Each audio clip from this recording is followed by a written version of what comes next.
Welcome to Detroit Lions Pride. If this is your first time here, my name is Troxel. I am your host, and we are on the road to 400 subscribers by the start of the regular season, 1 p.m. Sunday. Can we get there with your help? Today's video is on Jared Goff being underappreciated and undervalued.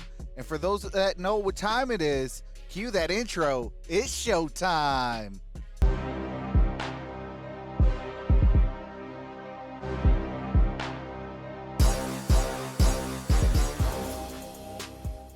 Jared Goff, the number 1 overall pick in the 2016 draft by the St. Louis Rams, the now Los Angeles Rams. A guy who was the highest on him during that draft process was the Rams assistant general manager, now Detroit Lions GM, Brad Holmes. He told Les Snead, look, if there's any guy that you need to trade up for, it is definitely Jared Goff. High praises by Brad. So from a Lion fan base, you have the God-given right to have an opinion, and that's your opinion. You are entitled to it 110%. But from my aspect and my opinion, this is Brad Holmes' guy. Expect him to be here when it's all said and done. Maybe this is his last stop. Unless a deal that blows him away out the water, this is Brad Holmes' guy. Jared Goff is Brad Holmes. So from that aspect, he's going to be here maybe the next 12 years when he's 39 years old. He might end his career as a Detroit Lion.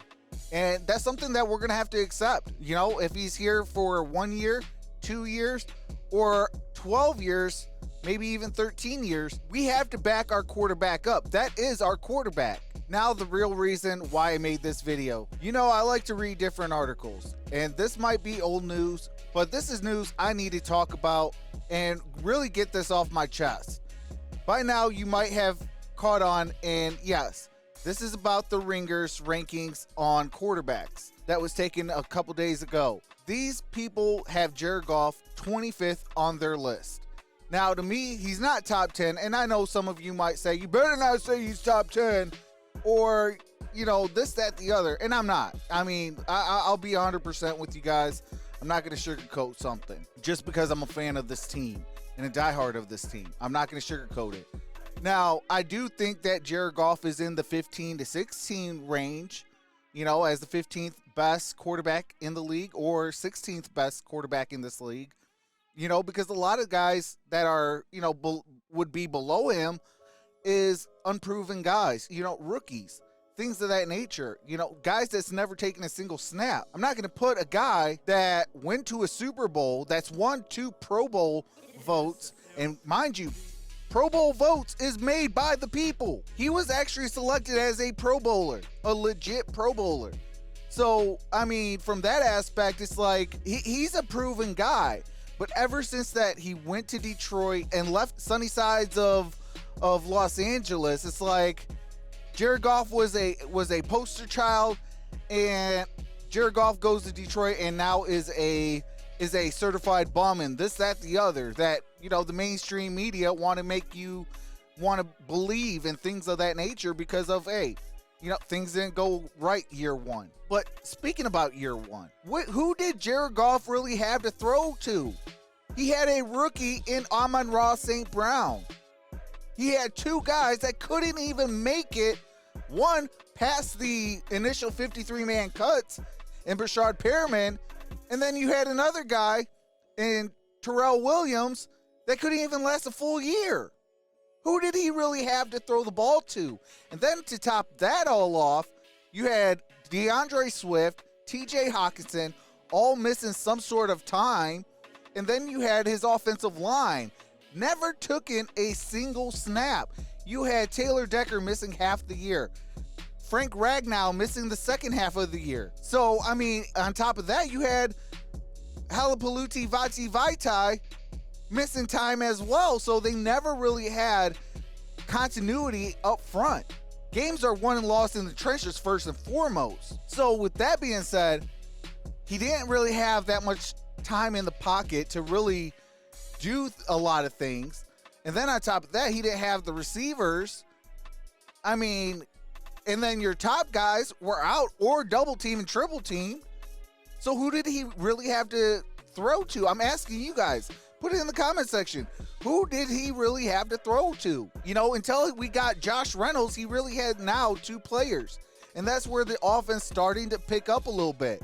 You know, because now he had at least 2 targets. And then when TJ Hawkinson came back, he had a 3rd target. And then DeAndre Swift came back. He had another target. So now he's able to have some sort of one-on-one coverage to throw the ball to.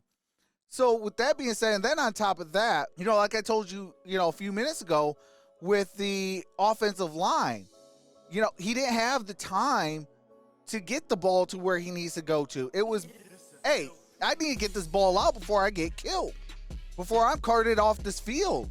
So he had a quick throw a lot. And if he didn't, he was going to take the hit and throw the ball. But guess what Jared Goff would also do? If he did get hit and he got knocked down, he always got back up. But we don't ever give him credit for that. You know, we give everybody else credit. We all talk about this player, that player. Oh, how awesome this guy is and that guy is. But what about our own guy? What about what he had to deal with in year 1? So another question I'm going to ask you, and definitely put it in the comment section below. What is Jared Goff going to be when he does have weapons? When he does finally get his offensive line back together to finally take a NFL regular season game snap?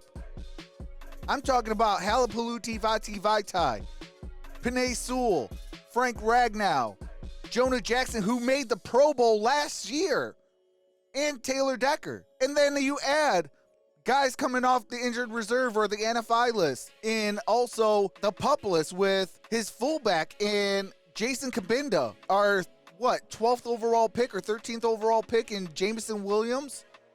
What happens when he get him back? Like, the sky is about to be the limit for us. But yet, everybody want to bash on Jared Goff being underappreciated and undervalued. Jared Goff is going to be the future of Detroit. This is Brad Holmes' guy. We have to get behind this guy because that right now is our quarterback until said otherwise. They have a lot of praise. We watch Hard Knocks. You see the coaches and general managers and Dan Campbell all talking praises about Jared Goff, like, we might see the best yet.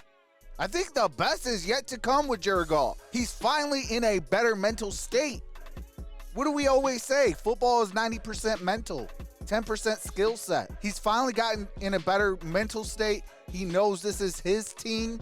He knows that he's getting now weapons to lead this team to our promised land, which is winning football games, getting to the postseason. Like, he finally has pieces together. If DeAndre Swift goes down, I'm comfortable with Craig Reynolds and Jamal Williams. I really am. I mean, does it hurt? Absolutely, losing your number 1 guy. But I have faith in my second and third string running backs. Now we're starting to put together a tight end room. We're starting to put this together, that together. We're starting to build depth. We just signed another guy on the offensive line after Halapoulivaati Vaitai went down. And this guy, I'll tell you what, he has a cult following. And guess who drafted him? John Dorsey back in 2019. His final year with the Cleveland Browns in Forbes. Like, we're starting to build something absolutely amazing here. Now, definitely stay tuned for tomorrow. I will be dropping my record prediction. Now, this is only for, fun purposes, entertainment value only. Then on Friday, we also are going to be dropping a preview of the Eagles at the Lions preview game. So we're going to have that going. Hey, sorry about that. When editing this video, I did realize I forgot to say something.